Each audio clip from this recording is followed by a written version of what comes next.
If age ain't nothing but a number, is 18 years a tad too old for a simple man such as myself? Talking about the age of whiskey, you sicko. Stay tuned. Simple whiskey, Cyncere. Here to keep it 100. What's the ABV? Keep it simple. Simple whiskey. Be sweeter.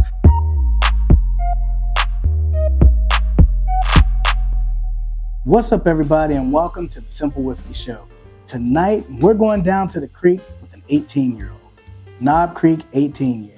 Before we get started, if you're new to the channel, don't forget to like, subscribe, turn on your notification bells to stay up to date on all things Simple Whiskey. Let's jump right in. Jim Beam puts their whole foot in the product when it comes to all things Knob Creek. They released the first bottle of Knob Creek in 1992. Up until 2016, Knob Creek had always been 9-year age statement. In that same year, they made the decision to go away from the 9-year age statement due to limited amounts of quantities being full-fledged 9 years, and they couldn't make that guarantee anymore. In 2020, we saw the age statement return, and it's been all down with the golden brown ever since then. Excited to finally get to do a review on the Christmas present from Mrs. Sin, Knob Creek 18 year. Since starting this whiskey whirlwind, Knob Creek 12 has been one of my favorite whiskeys to go to on a regular basis. So imagine how over the moon ecstatic I was when I was able to snag this bottle. Fun fact though, I was able to pick this up at the third store on the day of the drop. This wasn't the pick I got when I was first in line or 15th or whatever we were. This wasn't even the pick it wasn't even the bottle I got at the second store I went to. It just so happened to be the last bottle left when we got to that third store, so I had to put back my Eagle Rare. Another fun fact is I did pass up the Widow Jane Lucky 13 that was sitting right beside this. At the time, I did not know off the top of my head that there was any difference in price, but again, at 18 year, I hadn't had anything else that old in terms of bourbon, so I had to do it. This wasn't supposed to be the final store, but my wife decided that she was going to come along with me to a bourbon drop. In her mind, that meant we were going to one store. If I'd had my way, we would have went to 5. The agreement was that I would have to not complain when we went Christmas shopping for the rest of the Christmas items we had to get after the drop. So as we leave the first store and I'm headed to the second store, she's like, "Where are you going?" "The other store we're going to is this way." And I was like, "We got to go to another store." And the look I got from just that alone said that she didn't realize that, oh, you go multiple stores when there's a drop.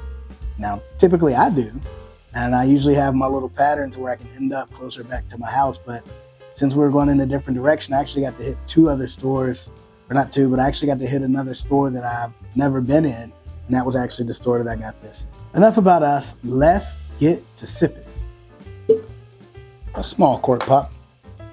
So I did get to enjoy a little bit of this for New Year's. This was definitely a pleasant surprise for me. So, getting to experience it again with you all will be the last time I open it before a special occasion, because I don't know when I'll come across another 18. So this is going to be a full review, so if you're not familiar with it, I'll go through what we're going to do. We're going to do the full swivel, sniff, sip, give a little bit of feedback, add a little bit of water to it, rinse, wash, repeat. Then I'm going to do what I call the simple breakdown, where I go into the MSRP, secondary value, whether or not this is a bottle that you should buy, you should try before you buy, or just pass on the bottle altogether. So without further ado, let's get started. I recently did a video on how dark whiskeys are. Looking at this, I know what Buffalo Trace looks like, given it's like a daily sipper for me. This looks a lot darker than Buffalo Trace. So on the nose on this one,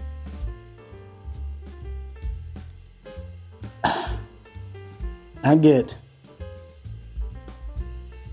a little smidge of darker cherry notes, but I really get peanut like Booker's, and that's probably that 18-year oak that I'm smelling. It smells like fresh roasted peanuts. Very, very Booker's is what I get. Let's give it a sip. So first sip of the night. This gives me like a weird, it's almost like Honey Nut Cheerios. You still get that cherry on the finish when I get a little bit of that air. caramel-like. But the Honey Nut Cheerios vibes I get off of this, I don't recall. I remember getting the peanut nose on it on New Year's Eve. And it wasn't my first sip of the night that night either. But Honey Nut Cheerios is what I get at first on this.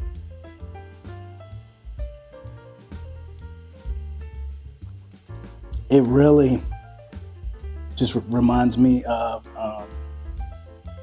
Booker's Mighty Fine Batch.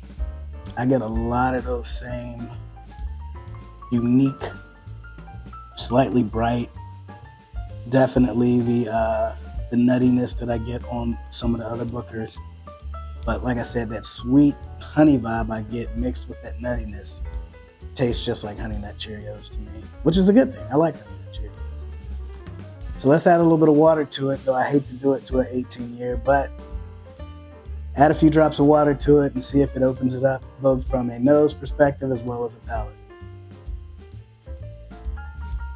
So I added 5 drops of water to it, because I think I'm going to do it a little bit different this time. Usually I add about the equivalent of a capful, but okay, so on the nose, I still get just as much of that oaky, peanutty as I got on it without the water in it. I don't think it's really enhanced at all in that sense. I do think I don't get as much of the little bit of cherry as I got before, but I still get that nuttiness and I still get that 18-year oakiness. Let's see what I get on the palate.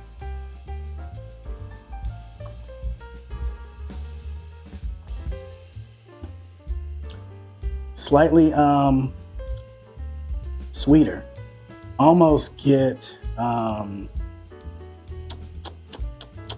what is it? Old Forester 1920 vibes a little bit, because it now transitions almost to like a banana. Like the Honey Nut Cheerios has a small amount of like banana, especially on the finish when I added the water to it. So I'm gonna add 5 more drops of water to it and then close this thing out. All right, and 1, 2, 3, 4. Let's get it.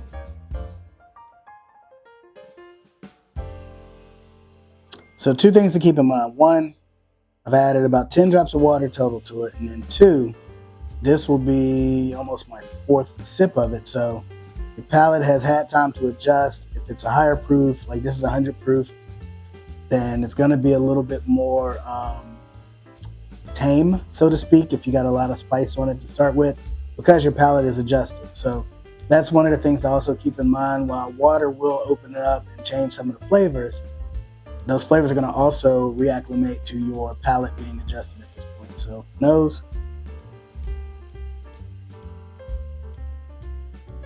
get more of the vanilla this time, and then peanut still shines through though. It's like a vanilla covered peanut now.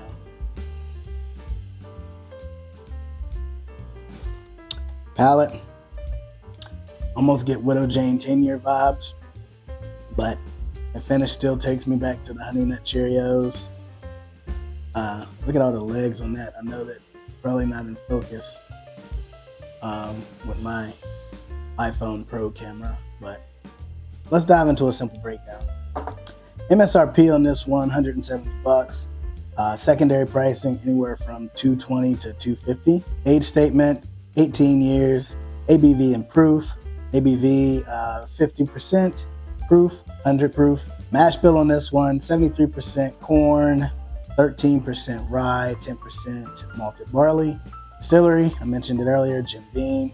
Simple advice. Okay, so this one, nostalgia aside, $170 is what I paid for it. 18 years, only 100 proof. I think any proofier and it probably would have had that older oak note to it that people tend to get when they get anything over 15 year. But for me, I'm going to back this one up as soon as I can. This is good. I've always liked the Knob Creek 12 years, so having the 18 years, great. I'll still be on the lookout for a 15 year if I can ever get one of those. I'd love to do a blind between the 12, the 18, and the 15. Heck, I may do a blind with the 9, 12, and 18 just to see what comes of it, given all of them are 100 proof. But either way, maybe I'll do that for a blind coming up. But at the end of the day, this is one that will continue to be a special occasion bottle for me. Because again, one, I don't know what I'm going to spend close to $200 on a bottle of whiskey again. Two, I don't know that I'll see this one again. That was the first time that I'd seen it in any of the drops that I had been to. Last time when I did pick up a Knob Creek 12, they had a lot of 12, and I think they had the 15. But by the time I got to the store, they were out of the 15. I don't think they had the 18 that time. So in the end, age ain't nothing but a number. And I guess in this case, I need them digits. If you enjoyed this video, please share your thoughts in the comments. Don't forget to like, subscribe, turn on your notification bells to stay up to date on all things Simple Whiskey. As always, I ask that you please drink responsibly, keep it simple, and cheers.